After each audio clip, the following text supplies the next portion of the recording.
First of all, thanks everyone once again for joining an awesome session. And if this is the first time we are interacting, my name is Adam. And what is the agenda for today, right? Now, for those who have attended our recent webinar on how do we run Ansible in production with some of the scenarios and strategies that we had seen, there were a couple of requests on setting up a use case on how do we use Terraform in real time. So that's where we thought in this webinar, we'll talk more about some advanced concepts, not just a simple example that you would see in YouTube, but it's more about a real-time scenario and also put in more advanced concepts like dependencies, templates, and provisioners, and even more into this project. Okay, so with that, for those who haven't subscribed to our channel, a humble request to please subscribe and give a like. And also, if this is the first time, please go through the channel, and there's plenty of videos to kickstart your DevOps journey, as well as there's a lot of scenarios and projects-based videos which will help you to prepare for your interviews. All right. So with that, once again, thanks for all the subscribers who have already enrolled, and this is another video for you. So what is the scenario that we want to talk? Now, when you go to an organization and you're handling a QA environment or a staging environment or a production environment, so you have a bunch of machines. Okay, now these machines can be used for some deploying applications, or you might have to run some servers for web applications, or you might also need something for database or for some testing. So now creating or provisioning the infrastructure is what Terraform's work. But once the machine is created, to install something inside it or to configure that machine for your need is Ansible's work. Now, this is one of the interview questions that even we would like to ask. So you say in a company you have used Terraform and you have used Ansible. Now let's talk about Ansible. And I want you to set up Ansible for a client where they have some machines in which you need to run Ansible and automate some server configuration for patching or some certificate creation or some deployment, whatever is the scenario. So what will you do and how will you set up Ansible? So first, for that particular client, you will have to set up a Ansible controller, right? Now, for this, you need to take any Linux machine, which is again your organization's interest. Now, in that, you will be installing all the dependencies like Python 3 for the latest version of Ansible. And you also need to install the specific version of Ansible or the latest version of Ansible that you need. Now, then once you create any machines in which you want Ansible to automate the configurations. So in this example, I'm just showing you, yeah, it's node 1 and 2. It's a typo. But assume there are two nodes.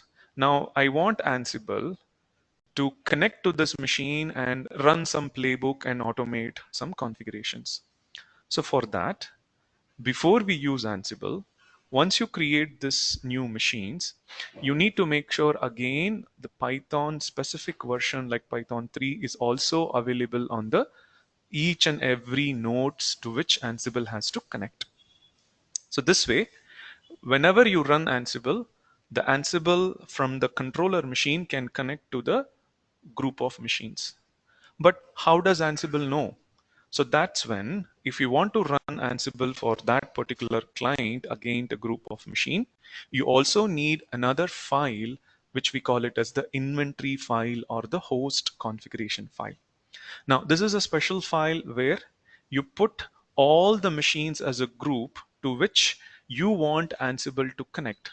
So especially if you guys can recall how Ansible will be executed, when you run Ansible, you give a group name and Ansible will connect to all the groups or all the machines in that group, and it will automate or execute your playbook and automate some task. Now that's where for you, when we say setting up an Ansible for a client in production or QA, it's not just about creating machines, but you also have to install all the dependencies. And every time when you create a new machine or a new node and you want Ansible to take care of that, and when you run Ansible, you want Ansible to also go to those machines and automate, then you have to keep adding the entry in the inventory file. So which doesn't look like a simple task, right? Because if I keep on creating 3 machines, 4 machines, 5 machines, we have to remember in updating the inventory file once again. Now, let's say if you're using AWS or something similar and you haven't set up the SSH method in the default way, like you do not have a passwordless SSH, then for each machine, let's take an example of AWS. If you want Ansible to connect to a specific machine, it's not sufficient that you have the entry of the machines in this inventory file, but you also need to have that specific PEM file or the password file in the controller, so that when you run Ansible, Ansible uses this inventory file and it knows what machine, what IP address, and what PEM file along with the username to connect to it. So this is when, how do we automate this setup itself? So that's exactly one of the scenario that you will get in real time. Okay, so running Ansible is one task, but even before going there, how do you automate setting up an entire Ansible controller and the nodes in such a way? If I want an Ansible setup, I should be able to create a controller and how many ever machines that I want. And in that, automatically for all the new machines created, you should also be able to update the inventory file. So from an operation standpoint, all you should be able to do is go to the controller machine and run Ansible, for which you should have all the setup available. And this is where let's look at how we can use Terraform not only just to create a machine or provision a machine, but we will also see how we can ensure that we install all the dependencies on the machines for the first time, as well as configure this inventory file. Okay, so we're going to talk about all those advanced concepts. So pay attention, and if there's any questions, please drop in the chat or we'll discuss in the end. Okay, so now for this, I already have a project and I also have a Terraform machine, but let me show you and walk through the code and then we will come back to the execution. So over here, this is a sample Terraform project in which I have a main.tf and a variables.tf, and I also have a folder called templates. So let's try to understand what is it. Now first, what is variable? Now, since we are going to create a machine, in fact, it's not one machine. We are going to create a machine which will be acting as controller, in which we have to install all the necessary things. And we are also going to create a bunch of machines which will act as node. So there are 2 types of machines that we want to create. So which is when, for every machine that you're creating, you can pass the parameters through variables, and these are the default variables, where what is the default AMI ID and what type of machine that you want, and for each machine what is the PEM file that you need, as well as how many machines that you want. Again, when I say how many machines, it is one controller, and for your client, how many nodes that you want, which will be under Ansible controllers automation. So that is where the number of machine server count is the nodes to which controller is going to connect. So these are the default values. However, we know in Terraform, you can pass the parameters through command line and change these values, which is what you can also try later. Now, let's look at the main.tf.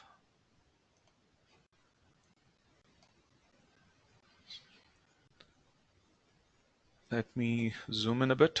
Okay. So first, I'm going to run this example against AWS cloud, and in which I'm going to run it against my account in Mumbai region, which is AP South 1. Over here, we have few resource blocks. So you can see there is a resource called local file. There is a resource called AWS instance. So this will help me to create the controller machine. And I also have one more resource block which will help me to create the Ansible nodes. So which is where how many machines you want, it will be creating. So typically all I have is 3 resource block and then 1 provider block. Okay. Now, what is this resource local file is going to do? Now this is where the concept that what I want to do now is when I run Terraform, Terraform will create a machine. But before we leave or complete the Terraform, I want to create the inventory file locally on the Terraform core machine with all the new machines entry. Because anyway, when you run Terraform, for each of the execution or for each time the resource block runs, Terraform can capture all the data, right? So that way, what I want to do is when you're creating the machine, try to capture that data and create a local file and store the information about that machine. So for that, I'm going to use a advanced resource called local file. And remember, this is nothing related to the AWS provider.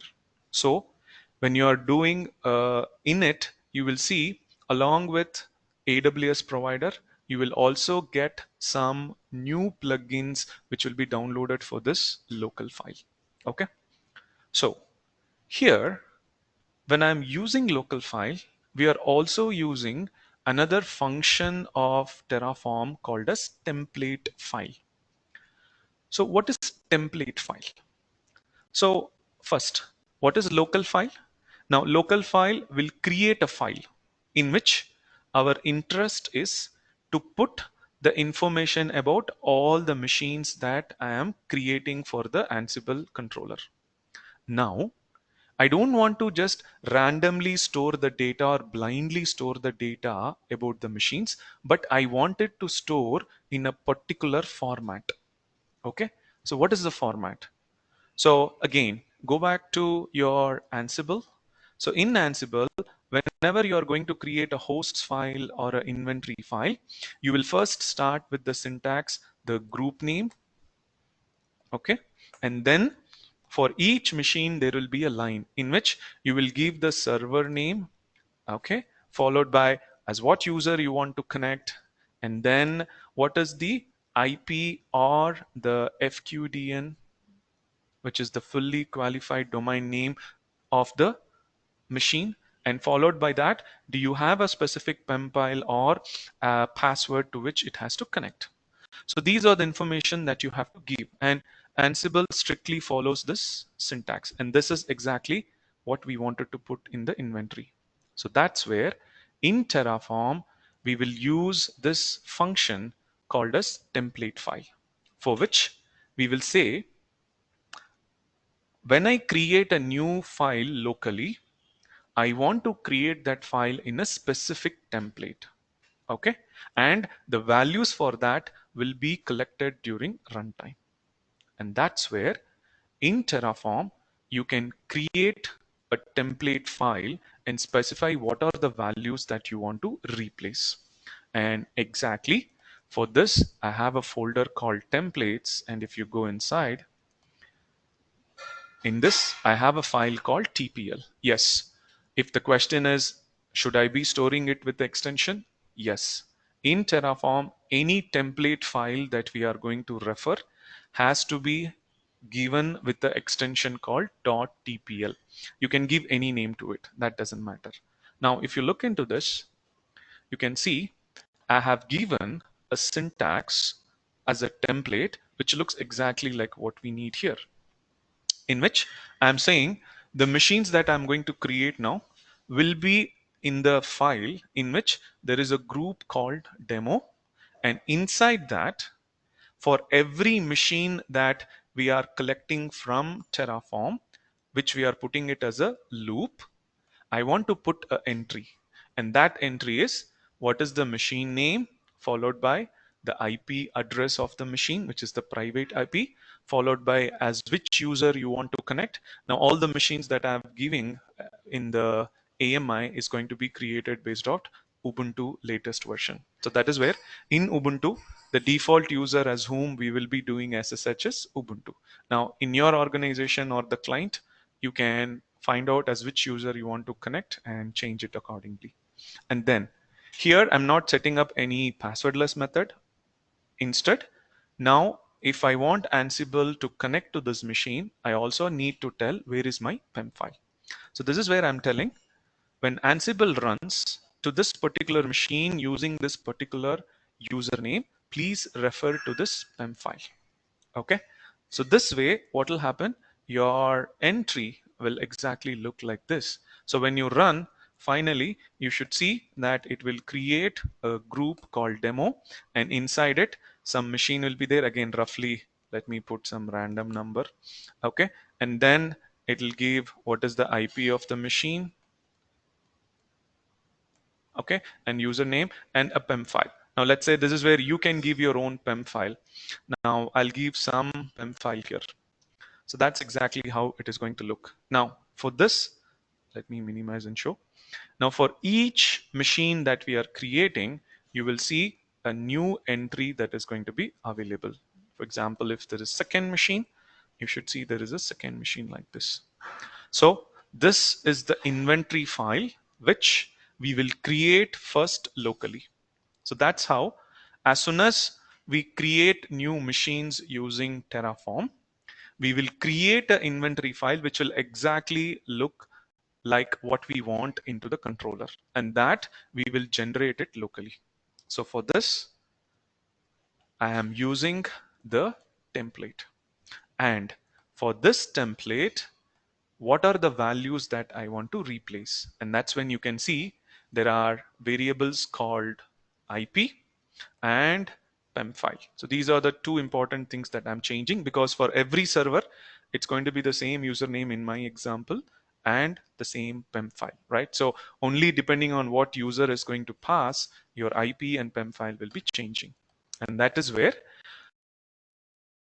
for the local file that I want to create, when I'm referring, this is the template that I need, I'm also going to say, take this input as the PEM file. So whatever that you have passed here. Okay. Now, if you don't pass anything, it will take the default value. But when you pass it some value through the command line, it will overwrite. So the PEM file will come, and for each machine that you're going to create later, you will have the IP address of that machine passed to this variable. So this is how it will take this template and it will run depending on how many values you have passed, and for each line it will change. And finally, it is going to create a file called host. This is the folder, and a file name called host.cfg. Okay, so this is the output when we run this resource block. Okay, however, in Terraform, as we know, or if you're new, Terraform will not run the blocks one by one. So basically Terraform, when you do a plan, it will read all the resource blocks and it will try to prepare a graph on what and all are the dependencies, and it knows what needs to be executed first and then what has to be executed in order. And if there is no dependencies, then everything will run in parallel.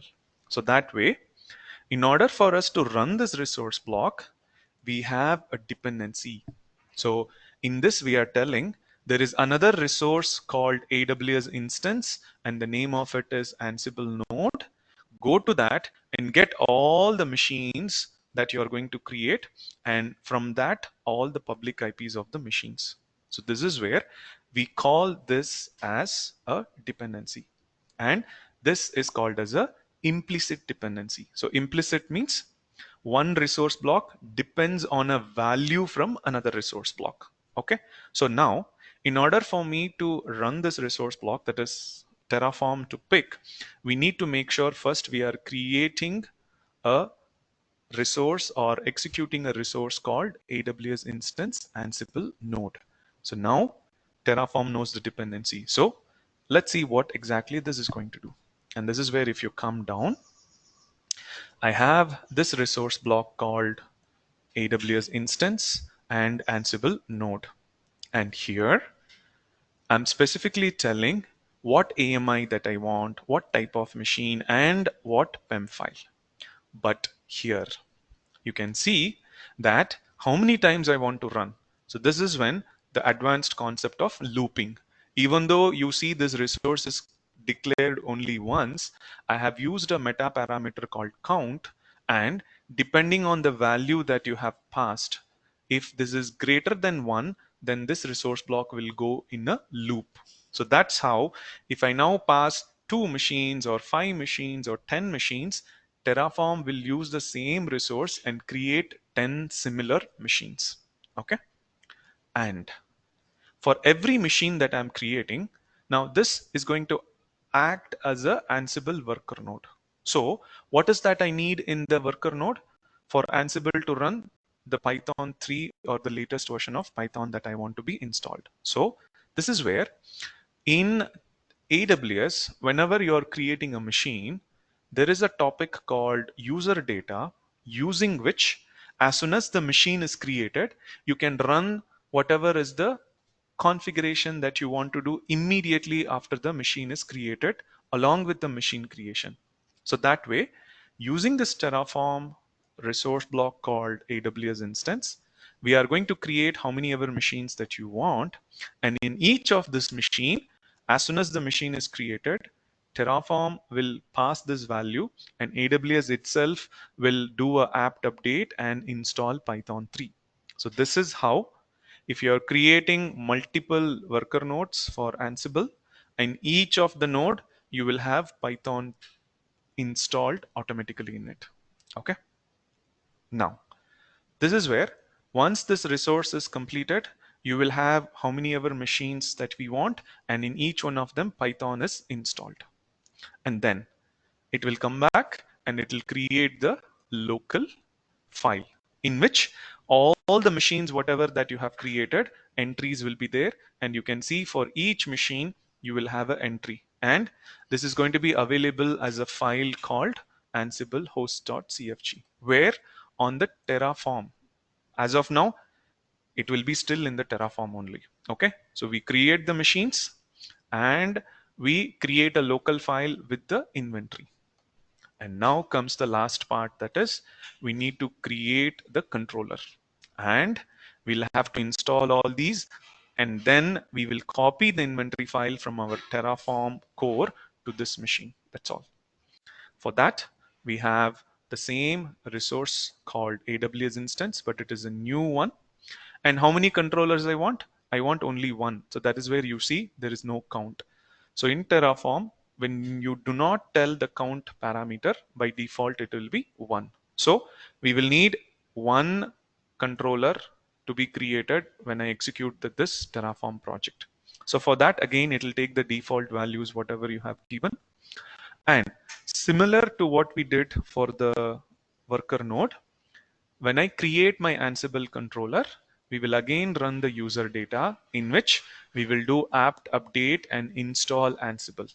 So only for this machine, we will install Python and Ansible together. Okay. But what's next? Now we have Ansible on that machine, but we need to make sure we copy this inventory file that we have locally created. And that's where in Terraform, we have some advanced block called provisioner block. Okay. So what is the purpose of provisioner block? So provisioner blocks are child blocks for your resource block, using which you can tell Terraform if we want to run something after the machine is created. Okay. So this is where, similar to user data, what will provisioner blocks do? Once the machine is created, you can tell certain things to do. And that's where now we will use a provisioner called file provisioner. And once again, for those who have went through the Terraform classes, you know a provisioner can be called during creation time or destruction time. If you do not tell any keyword called destroy, then it is going to be a default type, which is creation time. So this file provisioner is going to be called during creation time.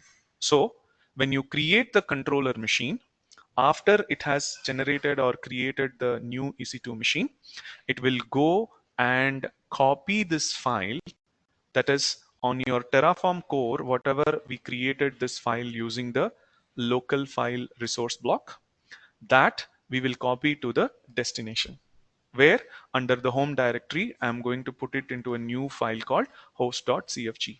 Again, it's not mandatory that you need the file to keep it in this extension. Inventory file can be any name without extension is also okay. However, now where it should connect. So this is whenever we are using a provisioner block like file, you also have to give a connection block. And here I'm giving the same details about go to this machine. What machine? Self.public IP. So this tells Terraform that it is the same machine what you have created. Take the same self public IP and do a SSH as a user called Ubuntu and use the same PEM file. So this way, for you to practice this, right, and to understand, instead of having different PEM files, I'm just making a same PEM file for controller as well as the worker nodes. So it will copy to this newly created machine, and it will copy this file from your like Terraform local machine to that machine. Again, it might be interview question, what does file do? It copies the file from your Terraform core, that is the machine from where you're running Terraform. Okay, what's next? Now when I was giving this example, now if you are practicing and you do not have a passwordless SSH setup, then for you to try out, you also need to make sure that you have copied the PEM file. So this is where make sure along with your Terraform files, okay, you also copy the PEM file what you need. So that way, what will Terraform do? Terraform will also copy the PEM file from your core machine to the Ansible controller. And that's exactly what we are doing here. Okay, I'm trying to copy the PEM file from my project folder on the Terraform core to once again the new machine under the home directory. And that's where both these file provisioners will be using the same connection. And I'm also using another provisioner block called remote ext. So once again, where should it run? It will use the same connection block. So pretty much all the three provisioner blocks uses the same connection, in which once the new machine is created, it will run a ch mode, because when Ansible is going to run SSH to these machines using this PEM file, we need to also make sure that we have the file permission. Just like from your laptop, if you want to connect to any machine using SSH, as soon as you download the PEM file, you will change the permission, right? The same thing what I've given so that you know. So this way, these three provisional blocks will get executed. Again, since you have given it in order, remember file provisioners, or basically provisioners, will run in order, not in parallel. So first machine will be created, that's the controller machine, and then in that machine we will copy the inventory file, we will copy the PEM file, and we will go to that machine and change the permission of the PEM file. Okay, so this is how finally we will also have a controller with the inventory file and the PEM file. So all you have to do is, after the Terraform is completed, you can just go to the machine that is Ansible controller and start running Ansible. Okay, but if you haven't noted, there is one more line called depends on. Now this is where you have three blocks in which the local file block depends on a block called Ansible instance Ansible node, which is the worker node. However, what will happen if your AWS instance, that is the controller machine, is getting created first? Logically, there is no dependency between the worker node and the controller. But what I want is, once again to introduce a dependency where I want the worker nodes to be created first, and only then I want the controller to be created. So this way you have the file, that is inventory file with all the machines, and then we copy that to the controller. So I want the controller to run at the end, and that's where I'm giving a dependency using another meta parameter. Okay, so this type of dependency where we are not using a value from another resource, but we are telling the resource itself is a dependency. This kind of dependency is what we call it as explicit dependency. So if you go back to your basics of the classes in Terraform, there is implicit and explicit dependency. So I want to give this example for both. Okay, so this is implicit dependency and this is explicit dependency. So when you run Terraform, how does it run? So out of these, you should first see it will create the worker nodes, and it will run all the worker nodes in parallel. Suppose if you say 4 machines, all the 4 machines will get created in parallel. Once it is done, it will then go ahead and try to run the local file resource as well as controller resource. Why? Because there is no dependency between these two. So that's how you should see, once all the nodes are getting created, both the local file inventory and the controller inventory will kind of run together in parallel. Okay, so that's the execution. So let's try to look at the demo on how this will work. So for this, I already have a Terraform production machine. So let me connect to that. And as I said, for every machine, you will have a PEM file. Now for this project, I'm taking a PEM file called demo 2025. So all you have to do is, to any machine that you are running Terraform. So let's say this is the machine. Now, this is the same project what I have shown earlier. Okay. Now let me just delete all the previous files. Okay, so we have the main.tf, variables.tf, and the templates. But along with it, you can see I have copied the PEM file of my choice. So this is the only thing additionally I want you to do. So go ahead and copy this PEM file with whatever the content you have. So this way, now when I run Terraform from this machine, which is my Terraform core, we will create the nodes and we will create the controller and copy the inventory and the PEM files to it. Okay. This way, any new machines create, you can just run Terraform again and it'll be just updating the inventory file. Okay. So let's go ahead and run. Now this is where, before you run anything, now we need to follow our Terraform workflow. First, Terraform init.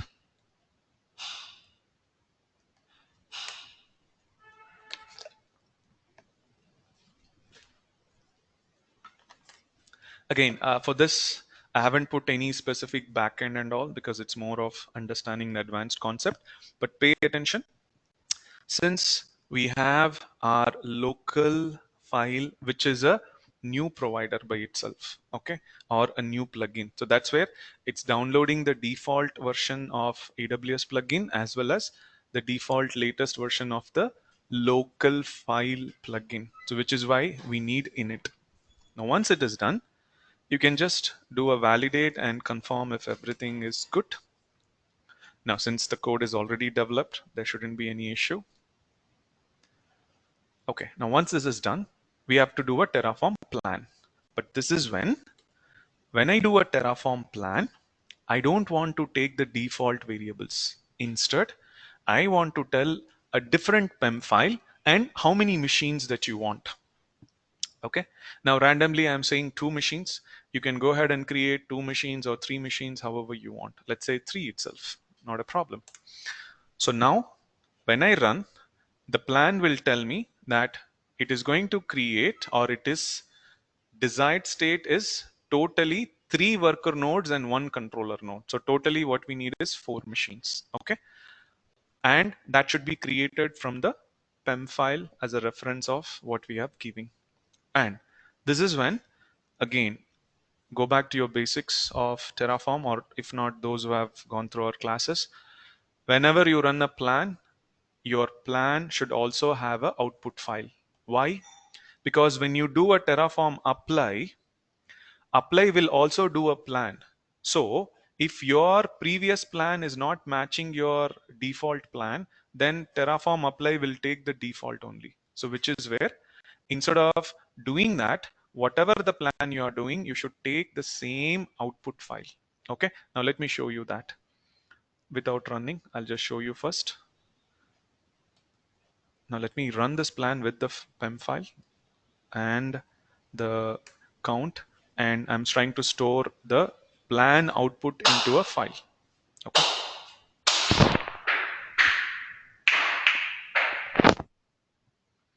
Okay. So now it says totally it's going to create 5.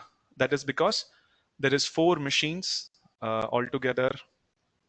If you come back, controller is one resource, and then it's going to create 4 worker nodes. So 2, 3, 4, and it is also considering your local file as another resource block. So that's where totally 5. Okay. But if you go back and watch carefully, the machines what I wanted to create, right? It is going to take the key name as demo because that is what I have given. But instead of taking this plan file, if I just do a Terraform apply, okay, Terraform will also do a default plan as part of apply, and look at what is the plan going to tell. Okay, plan is telling only 3 resources. Not only that, go up, and why? Because the default variable of the machine is 1. So that is the reason it is saying only one machine. And look at the PEM file. So this is how, remember again, for those who have gone through the classes, you should compare. If you do not do a plan and store the output and pass that to the apply, Terraform apply itself will take the default plan. Now, this could be also an interview question where they can find out how have you executed. So this way, I don't want to run this, so I will say no. So what I have to do, every time you do a plan, especially when you are having some variables, make sure you put it into a output file. And we are going to use that output file while we run the Terraform apply, so that it takes the same plan what it has given here. Okay. And now I'm going to run this. And watch the output. It should clearly first run the worker nodes block. You see how many machines? 3 machines, because we have given the server count as 3. That is 3 worker nodes, or basically 3 nodes to which Ansible has to connect. And only when it is completed, you can see it's running the local file inventory as well as the controller. Both are getting in parallel. But this is because both of them have dependency on the worker nodes. Okay. However, when we run the controller, you can see once the controller creates the actual machine, the execution of the provisioner block happens at the end, because these are creation time provisioner blocks. And it executed both the file provisioner and the remote provisioners. Okay. So now it says that I have all the resources. So let's confirm. Come back to our AWS. And if you go back, refresh, you should see that there is 1 controller and 3 worker nodes. That is how the values that I passed, right? Now, without worrying about anything, all I have to do is go to the Ansible controller and I can simply do a connect. Now let me open a new command prompt. Okay. And I'll connect to that machine. So now I'm in the Ansible controller, in which Ansible is pre-installed, right? Whenever we created the machine, it's done. So type which Ansible, Ansible is there. So once you create all the machines, that is when you run your Terraform, you have all the machines created. So what does Terraform would have done? it created the machine as well as your Ansible is set up. Okay. So that's where you can see totally 4 machines. Okay. You can ignore that, not a problem. But now when you go to your Ansible machine, so this machine has Ansible installed as well as the PEM file and the CFG file. And this is the CFG file which has the inventory. So all you have to do now is in your day-to-day as a SRE or a DevOps engineer, when you want to run Ansible against a group of machine with a specific playbook, just download the playbook from your Git repo or create your playbook and run Ansible against which group of machine, because all the machines are available. So you can take a specific machine or a group. Okay. So you can see without any effort, you should be able to create. So this is how in real time, before you even go ahead with creating your machines, you also need to plan on how exactly you are going to create your infra. So that's how one of the use case here is, how do we use Terraform to set up your Ansible? So this way, you are not only creating the entire lab or the setup, but any new machine that you create using Terraform, you can automatically add into the inventory file and keep copying it to the controller. So this is how your day-to-day operations will be optimized. And then you go ahead and run Ansible whenever it is needed to configure that server. Okay. Now, again, so just coming back, now most of you who are interested to switch your career, especially into DevOps or SRE, or even as a fresher that you want to get a high paid profile. Now, you always look at, okay, I want to learn DevOps or I want to do some projects. But what is not going to be clear for you is what is that you have to learn and from where you have to learn, right? Now, this is when I just want to classify it into 2 groups of people. Now, I call them as beginners. Now, you are someone who can be a fresher or you can be an experienced person in IT, but you are new to the concepts of DevOps or SRE and you are not familiar with any tool. So this is where what you have to do is learn all the basics to advanced concepts with the modern tools in DevOps and SRE.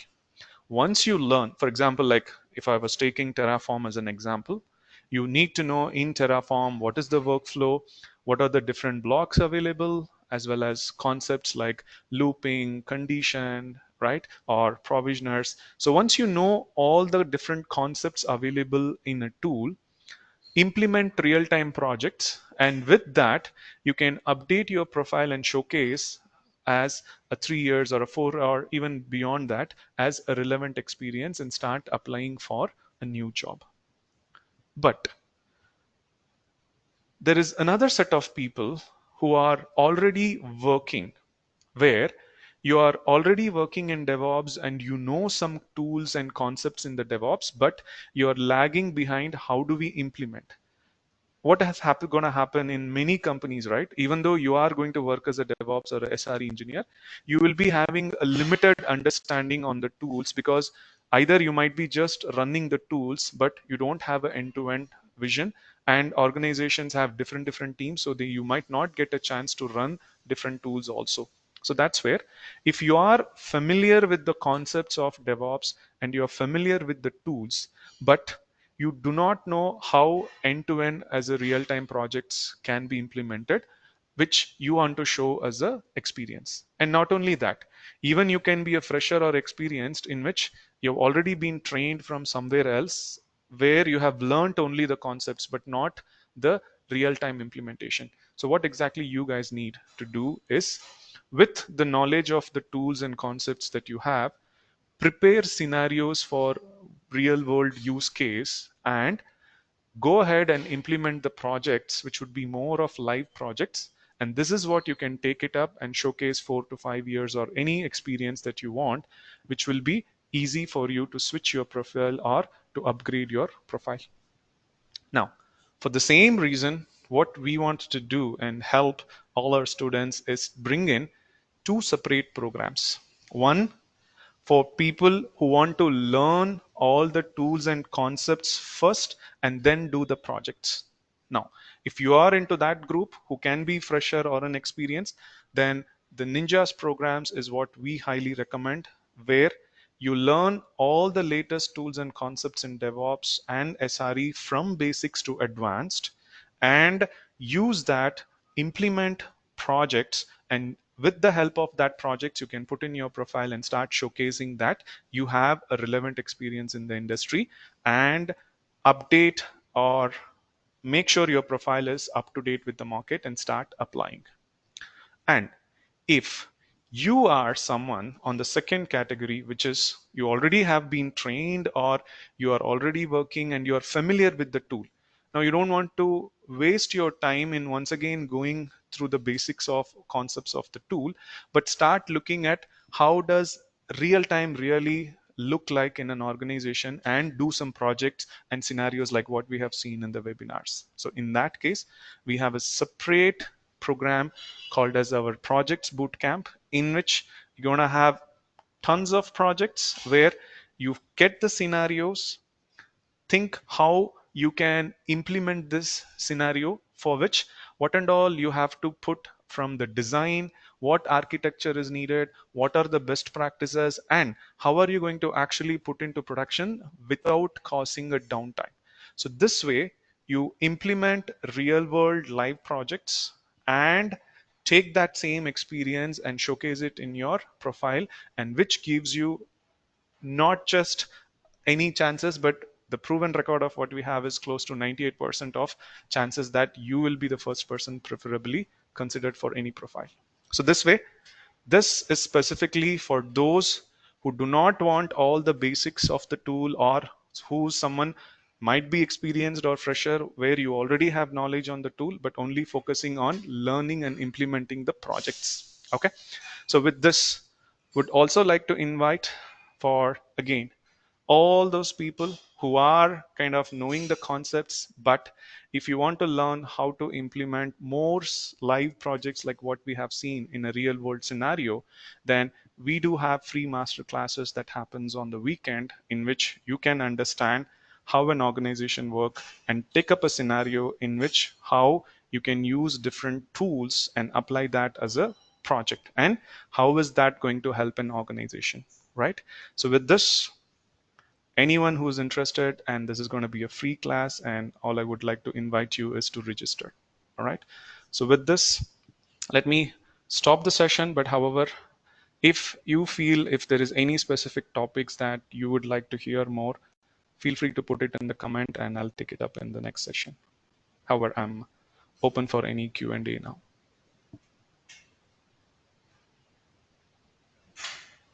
Any questions? Let me open it up.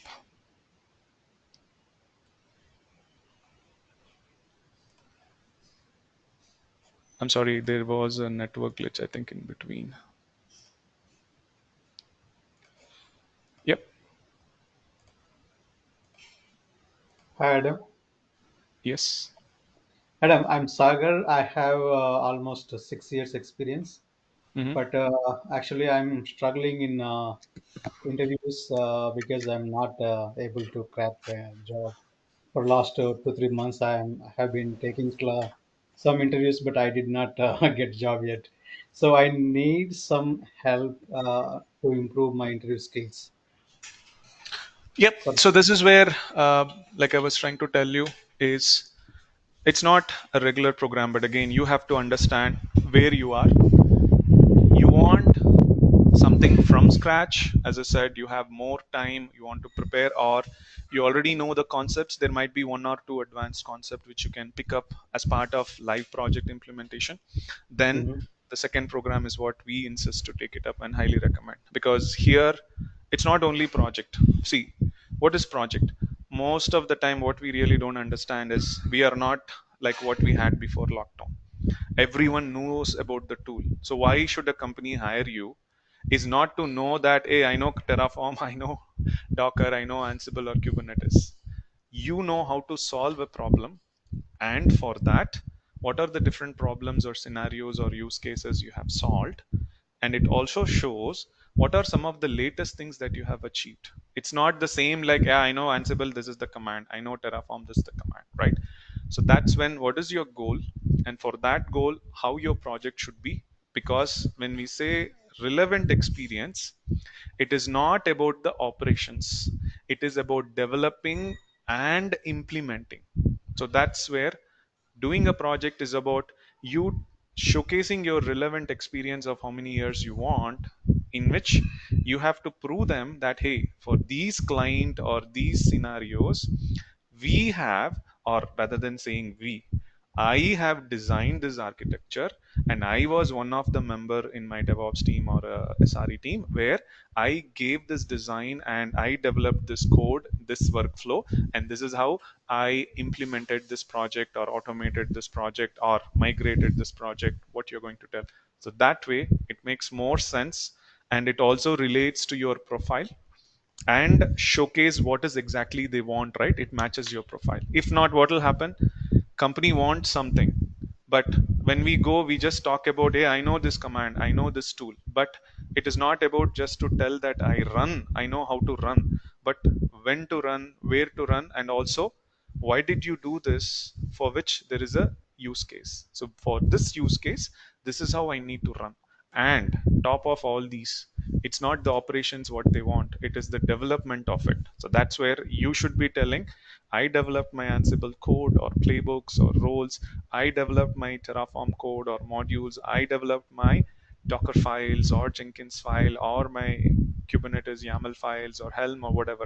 So this is how you showcase your development experience, operations, and cover 3 years or 4 years or 5 years as relevant experience, right? Pretty much that's what is the focus of what we wanted to do here. Okay. Thank you so much. So yeah, I need definitely I will take the class, the complete one, the high level one. So when Yeah, it's so going to start? correct. So we're going to start it another 2 3 weeks, but before that, I want people to exactly understand what is the concept of project. So it's not a project where we just open something and just run. Now, that is a 3 hours or a 4 hours work, but how are you going to show that you have done this for 1 year? So this is where you need to know the designs, right? And Yeah. different use case. So pretty much again, coming back to the same, well, please feel free to reach any one of us in the team and enroll or register for the masterclass, and we will give you the ideas and concepts about how a project should be there, and that will give you a much more clarity on how this exact program is designed. Okay, but yeah, I would invite you, feel free to ping anyone else of team and register. Okay.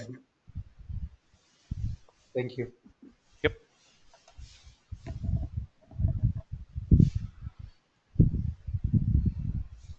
Hi Adam, Mohit this side. Yep. Yeah, so Adam, I have 3 plus years of experience in DevOps. So I am looking for the switch opportunity for changing. Yeah. So nowadays, most of the company are asking for the platform engineering thing instead of DevOps because I was explaining the CI/CD things. So they are reject my profile and asking for the some platform engineering role. Yeah. Exactly. What's the difference? So that's where now it's not the tools, it's how market is emerging now. Definitely these are some of the things which we go through in career guidance, but let me give a high level of what companies looking at platform, how is it different. So you join a company, there will be a client or there will be one product for which you are going to support the builds and deployments infrastructure. Then you're going to use the same tools, setting up CI CD Kubernetes, everything is fine. But Okay. now what happened over the last 6 7 years, every product team in the organization started hiring people called DevOps. Okay, Okay. and all they will be doing is running some tools, but as an organization they now need to have some standardized concepts. Okay, and not only that, we need to think about how do we improve this. So then what happened, they need to form another team, either you call it as a SRE or a platform, where we Okay. don't want a team to focus more into the operation side or administration side. But what they want is they want to have one team who will define standards in tools, standard workflow for different product team. And this way, every product team doesn't need a separate DevOps engineer, but they are going to be converted into someone called as platform engineer. And concept of DevOps is not one guy, but anyone in the team, which could be a ops guy, or it could be a developer, or it could be a QA who can implement. So this is how in larger product based companies they created or started bringing up a team called platform engineering, which is nothing but the same seniors who are already working in DevOps or SRE, not just on the operation, but more on the development of the tool. So your work is you develop the tools, you develop the workflow, and give it to the product team. Let them run it however they want and automate their day-to-day tasks. So that is why if you say you are a DevOps engineer in some companies, like a very large companies, they focus only on the operation. Whereas now it's not about running that, but it is about you developing a workflow and a platform. For example, how are you going to make sure Terraform is used throughout your company? Okay, it's not to create a Terraform file and run. So that is what each team will do as an operations or DevOps or SRE. But a platform engineering team is something like, for all the 1,000 people or hundreds of projects whoever wants to use, you will develop Terraform modules and you will say this is the workflow in which you are going to run, and that will be used by the individual product teams and they can run. So that's how, especially in large product based companies, to make sure there is much more flexibility, right?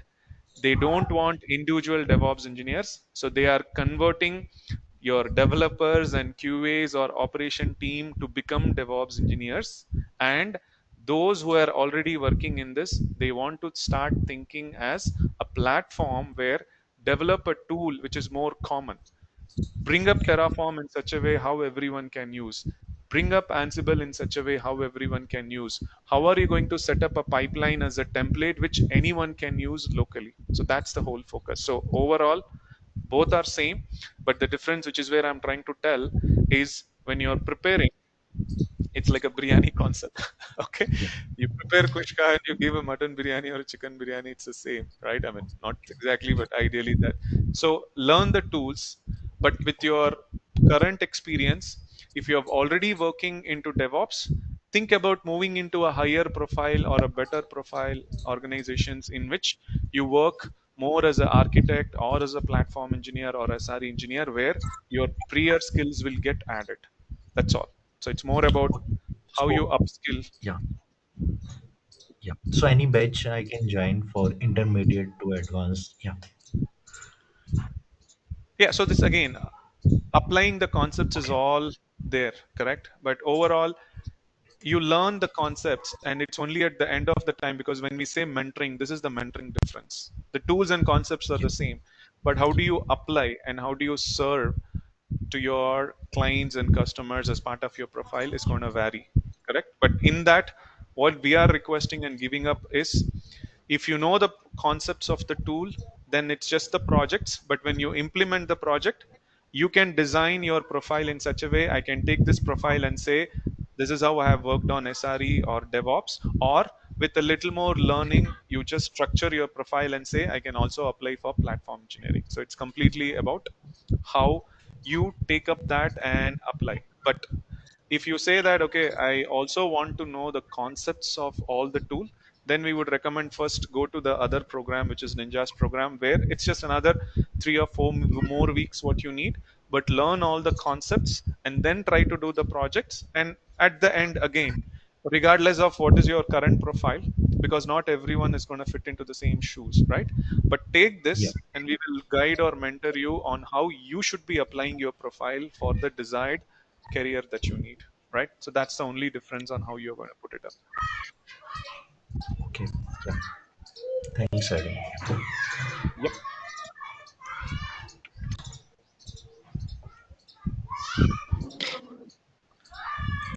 Okay, any other questions?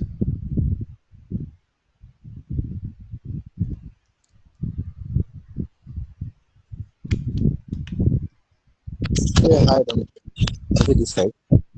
Yes. Uh, I just want to know the DevOps project bootcamp course. I already have 4 5 years experience as a business engineer.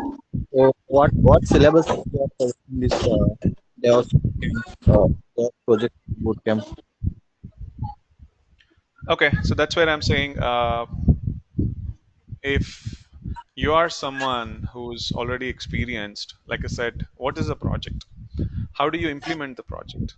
Okay, so it's not the tools are there, but if you have attended any of our previous sessions or webinars or even today's webinar, well, when you join a company and if you have to showcase 4 years or 5 years of relevant experience, or you are applying for a very senior profile that could be a platform engineer or a senior or an architect, it is not about how you run the tools. So for that project, you need to first understand what was the requirement from the client or for the product, and what is that you are trying to bring in, which we call it as KPIs. Correct? So that is your year end goal. So considering that, how does a project look like? And for that project, what is the design you did which changed something, and what was the improvements that you gave, and what is the code that you developed for it, how long did you take, and how did you implement that? So what do you mean by implement? It's not about just writing code. I need to know how to run it for different environments or for different clients and get everything's up to date. So this entire process is what we call it as a project. Okay, a project in DevOps is not you create a tool and leave, you just run a tool and leave, or there is something you debug. Project is there is a problem. To solve that problem, what tools that you bring, and for that tool, how is your infrastructure modified, and what is the design that you have brought in, and what architecture that you put to implement. And then comes, okay, to achieve this architecture, what and all code that you have developed with respect to different tools, and the last part is implementing. Correct? So this way, for different projects, you need to have this as the basis and then try to set it up. So that's where we will come up with different scenarios in all the tools. So it's again, it's not just one or tool. You're going to talk about 3 years or 4 years, and see, unfortunately, DevOps is not about a tool. It's exactly like a buffet. They will ask you from any side of the tools, because the problem that the company has could be in different things. So that's exactly where what we want to do is touch base on all the tools, but for each one of them, take couple of use cases and go through the projects, right? So that's the idea on how we're going to do.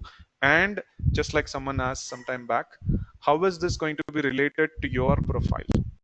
Okay, so that is the mentoring that we can make sure to customize your profile and start applying for the right position that you want. Or you can take the same and apply for 2 to 3 different positions with small changes. So that's the ability that you should be growing. Only then it'll be not just easy for getting a job, but you will also be able to get a very good profile. Okay, but to get more details, again, we're going to have a separate session especially for this, which is where the master class that I'm talking about. Feel free to join this class, wherein I'll talk more about how this project is going to be, or get to an idea about what exactly a project is all about, and take a use case and try to visualize how a project will really look like in a live environment, and how much of time that you guys really need to implement. So that way, for your 4 or 5 years, how many such projects that you want to do. Correct? So that's how you will be able to understand and start thinking from that side of applying. Okay, just as part of this DevOps project, are you covering some it's like SNS, SQS, and any message some broker or Elasticsearch, something? Are we? Yeah, it's not just specifically about one cloud. So we're going to talk about all the concepts, because when we say DevOps, there are certain 7 or 8 pillars, right? In which the monitoring and those sites are one set of tools that you're going to have. And as you go deeper and deeper for the projects, you will be getting a lot of tools related to it, wherein how do you monitor, And the same thing is for observability. How are you going to take care of it?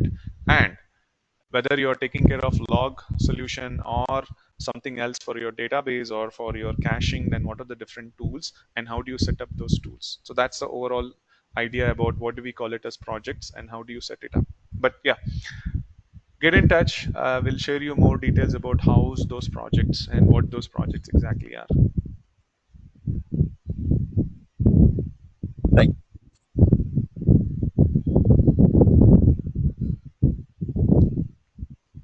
Adam sir, regarding to today's webinar, and related to this project, after creating this Ansible controller and the related nodes, if we want to add some more nodes and give that entries to the inventory table, like how do we do that? It's the same because there's already a block. So all you have to do is if you go back to Terraform, okay, and if you rerun the Terraform by doing Mm-hmm. a plan and change these values, take this for example. I have 3 machines. What if I want another 2 machines to add? So do a plan Yeah. in the same way and put the server count as 5. So then what will happen? Terraform will only create the new nodes, and for every new Mm-hmm. node, the local file will be updated, and then it will be getting copied to the controller machine.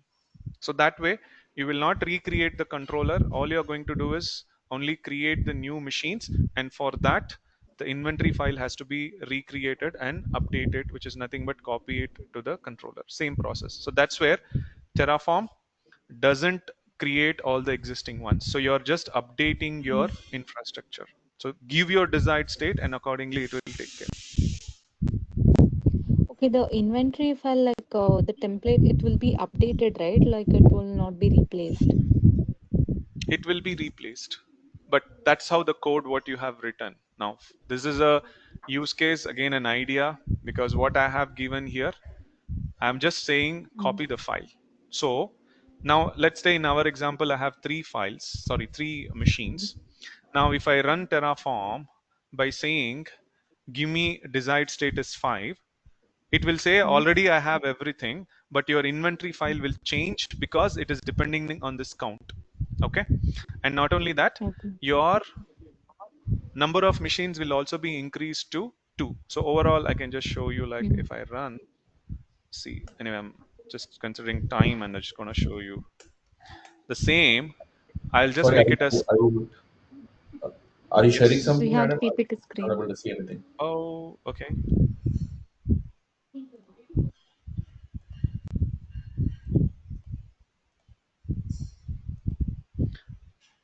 Okay. So if you see, all I'm going to do now is in the same, correct? No change, but I will pass my server count as 5.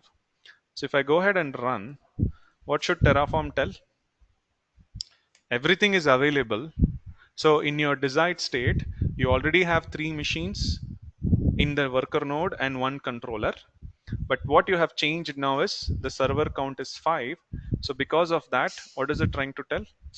Your Don't use. local file has to be replaced. So locally, it will try to update because earlier there was only 3 entries. Now it is going to update, or basically it's going to recreate, and that is nothing but the new machines what you have. Correct? So now if I apply the logic that I have written is it will just copy the file once again. Okay.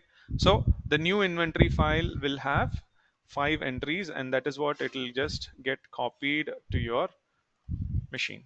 That is because the logic that I have written here is just blindly copy. Okay. Now if you want it to be updating, then probably you might have to add one more block and see if the file is existing. Then instead of replacing, you might have to use some functions like inline functions. That's where Terraform has a lot of functions, and in that the existing file has to be updated. But overall, if you see, for me it doesn't matter. Simply I can replace the old file with the new file because the new file will also have the same existing 3 inventory plus 2. So that's how we are going to create a new inventory file and keep updating. So it's about what logic you want to apply.